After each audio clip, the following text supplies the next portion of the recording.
Hello दोस्तों, Jodhpur concept में आपका हार्दिक स्वागत है। मैं आज लोगों के लिए कुछ बैंकिंग एग्ज़ाम से रिलेटेड कुछ वीडियो बनाने जा रहा हूं, तो कृपया आप इस चैनल को सब्सक्राइब करें, ज़्यादा से ज़्यादा शेयर करें और नोटिफिकेशन बेल आइकन पर क्लिक करें जिससे आपको नोटिफिकेशन मिलता रहे। बैंकिंग एग्ज़ाम में मेनली जो एग्ज़ाम आते हैं एसबीआई पीओ या क्लर्क होता है। जो क्लर्क का एग्ज़ाम हाल ही में हुआ है, आरबीआई असिस्टेंट और ऑफिसर के एग्ज़ाम आते हैं। आईबीपीएस आरआरबी पीओ और क्लर्क का एग्ज़ाम होता है जो अगस्त में होने वाला है। आईबीपीएस पीओ या क्लर्क का एग्ज़ाम होता है, नाबार्ड का एग्ज़ाम होता है। इंश्योरेंस एग्ज़ाम में भी एलआईसी AA है, असिस्टेंट है, एलआईसी असिस्टेंट है और काफ़ी इंश्योरेंस सेक्टर के एग्ज़ाम आते रहते हैं, तो इस पर भी अपन बात करेंगे।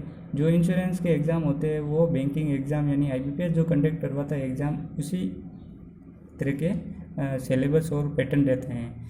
एसबीआईएसओ स्पेशलिस्ट ऑफिसर और आईबीपीएस स्पेशलिस्ट ऑफिसर है जो बैंकिंग पैटर्न पर आधारित है। ये भी एग्ज़ाम आईबीपीएस के थ्रू करवाए जाते हैं।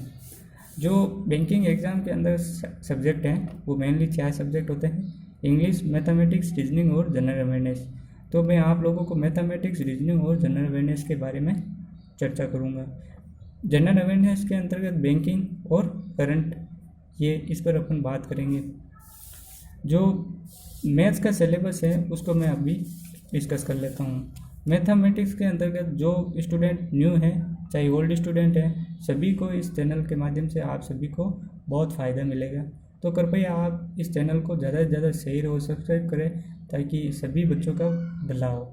मैथ्स के अंतर्गत जो सिंप्लीफिकेशन और एप्रोक्सीमेशन आता है वो बैंकिंग में 5 से 10 मार्क्स का आता है। 5 नंबर का पीओ में आता है, 10 मार्क्स का क्लर्क में आता है। डेटा इंटरप्रिटेशन है जिसमें बार ग्राफ, लाइन ग्राफ और टेबुलर बेस्ड डीए आती है, वो 5 से 10 मार्क्स की आती है। ज़्यादातर 10 मार्क्स की डीए देखने को मिल रही है। नंबर सीरीज है, चाहे पीओ का प्री हो और मेंस के अंदर तो डीए का ही रोल है, ज़्यादातर डीए ही आती है। तो जिन बच्चों के डीए के कंसेप्ट क्लियर हैं उनको बहुत फ़ायदा है। नंबर सीरीज के अंदर मिसलेनियस नंबर सीरीज और रॉन्ग नंबर सीरीज 5 मार्क्स की ट्रिक के अंदर देखने को मिलती है। कभी कभार ये मेंस एग्जाम में आती है रॉन्ग नंबर सीरीज, काफ़ी एग्जाम में मिली भी है देखने को। रॉन्ग नंबर सीरीज और न्यू पैटर्न की नंबर सीरीज भी आती है, उस पर भी अपन चर्चा करेंगे। क्वाड्रेटिक इक्वेशन 5 मार्क्स की आती हैं। क्वाड्रेटिक इक्वेशन ट्री के अंतर्गत आती है, बहुत ही अच्छा क्वेश्चन आते हैं, तो इजी है, ज़्यादा कुछ हार्ड नहीं है प्री लेवल का, और मेंस में भी कभी कभार देखने को मिल सकती है। कंपैरिजन, आजकल जो ट्रेंड चला है comparison based question Q1 Q2 वाला, उसको भी अपन डिस्कस करेंगे।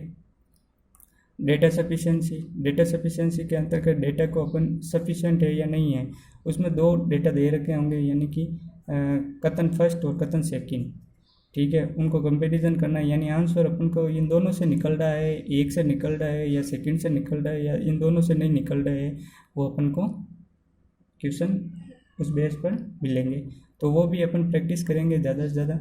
और अब रही बात अर्थमेटिक की। अर्थमेटिक में आप दोस्तों को मैं बताना चाहूँगा, अर्थमेटिक जो बैंकिंग एग्ज़ाम में अर्थमेटिक आती है वो ट्रिकी और कंसेप्ट आधारित होती है, तो इसके लिए अपन को बहुत ही अच्छे तरीके से अच्छे लेवल के क्वेश्चन करने होंगे। अर्थमेटिक में परसेंटेज, प्रॉफिट एंड लॉस और CI एंड SI, ये टॉपिक मेनली रिलेटेड है। इन टॉपिक पर मैं आपको काफ़ी वीडियो और अच्छे पैटर्न के क्वेश्चन बताऊंगा ताकि परसेंटेज टॉपिक अच्छा क्लियर हो जाए, तो आपका काफ़ी DI में भी आपको हेल्प मिलेगी। टाइम एंड वर्क और 5 बेस्ड क्वेश्चन भी आते हैं। टाइम एंड डिस्टेंस और बोट स्ट्रीम वाले भी क्वेश्चन, मेनली अपन को टाइम एंड डिस्टेंस के अंदर बोट एंड स्ट्रीम वाले क्वेश्चन प्री के अंदर देखने को मिलते हैं, और टाइम एंड डिस्टेंस और बोट एंड स्ट्रीम पर कभी कभार मेंस के अंदर DI भी आ जाती है।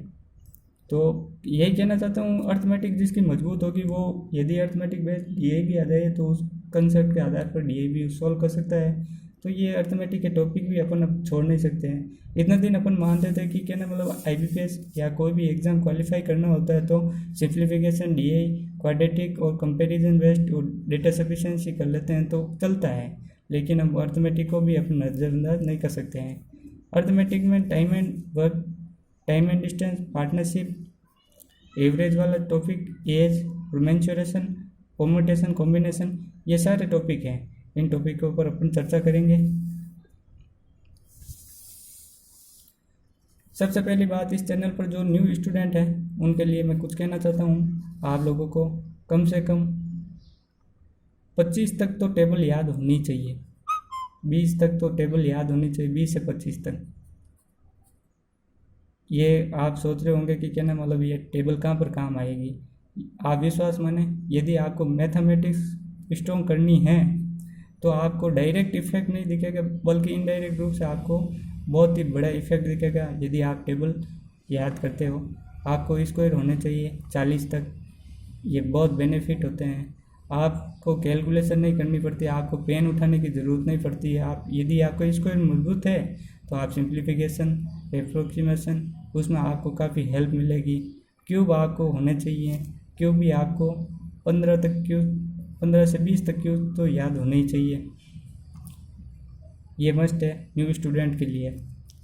और जोड़, गुणा और जो डिवाइड होता है उसमें भी आपको स्ट्रॉन्ग होना ही पड़ेगा, तभी जाकर सिंप्लीफिकेशन अच्छी तरीके से कमांड बना पाएंगे।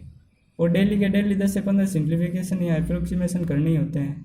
जो ओल्ड स्टूडेंट हैं वो भी रिवीजन करते रहे हैं, डेली के डेली प्रैक्टिस करते रहें, फ्रैक्शनल याद करते रहे। फ्रैक्शनल वैल्यू आजकल बैंकिंग एग्जाम के अंदर जो अर्थमेटिक के क्वेश्चन बनते हैं उसमें भी फ्रैक्शनल वैल्यू के बेस्ड क्वेश्चन बनते हैं, तो आपको फ्रैक्शनल वैल्यू वगैरह सारी याद करनी होगी। वैसे अपन फ्रैक्शनल वैल्यू वगैरह सारी अपन सिंप्लीफिकेशन वाले टॉपिक में कवर करते चलेंगे। बैंकिंग एग्ज़ाम के अंदर जो क्वेश्चन आते हैं वो ट्रिकी होते हैं, तो अपन ट्रिक्स बेस्ड भी ट्रिकी भी याद करेंगे। कुछ ट्रिक्स हैं, उसके आधार पर कुछ कंसेप्ट हैं, उसके आधार पर कुछ मेथड भी है, उन क्वेश्चन का कैसे सॉल्व करना है वो भी अपन लेंगे। तो सबसे बड़ी बात है कि आपको स्मार्ट वर्क के साथ में हार्ड वर्क भी करना होगा, तभी बैंकिंग एग्ज़ाम आपको निकल पाएगा। क्योंकि हर साल 10 से 15 लाख स्टूडेंट होते हैं जो बैंक के फॉर्म भरते हैं, और उसमें से वैकेंसी होती हैं 2000 से 10,000 के बीच में वैकेंसी आती है। SBI की 2000 ही वैकेंसी निकलती है। IBPS क्लर्क वगैरह इनकी एग्ज़ाम की वैकेंसी 10,000 तक, वो फॉर्म भरे जाते हैं 15 लाख के आसपास। तो वही कैंडिडेट निकलते हैं, वही सफल होते हैं जो अच्छी मेहनत के साथ में, स्मार्ट वर्क के साथ में मेहनत भी करते हैं। तो अपन स्मार्ट वर्क यानी कहने मतलब जो न्यू टाइप के आजकल क्वेश्चन आते हैं, सिंप्लीफिकेशन में भी न्यू टाइप के क्वेश्चन है जो काफ़ी मॉक टेस्ट वगैरह में देखने को मिलते ही होंगे आप लोगों को, तो वो भी अपन क्वेश्चन करेंगे। काफ़ी ऐसे क्वेश्चन हैं जो पिछले ईयर्स जो एग्ज़ाम आए हुए हैं वो भी अपन करेंगे। तो दोस्तों यही सिलेबस है मैथ्स, और आप लोगों को मैं वीडियो डेली प्रोवाइड करवाने की कोशिश करूँगा। और इस चैनल को आप ज़्यादा से ज़्यादा सपोर्ट करें, सब्सक्राइब करें, और नोटिफिकेशन के लिए बेल आइकन पर क्लिक करें। धन्यवाद दोस्तों।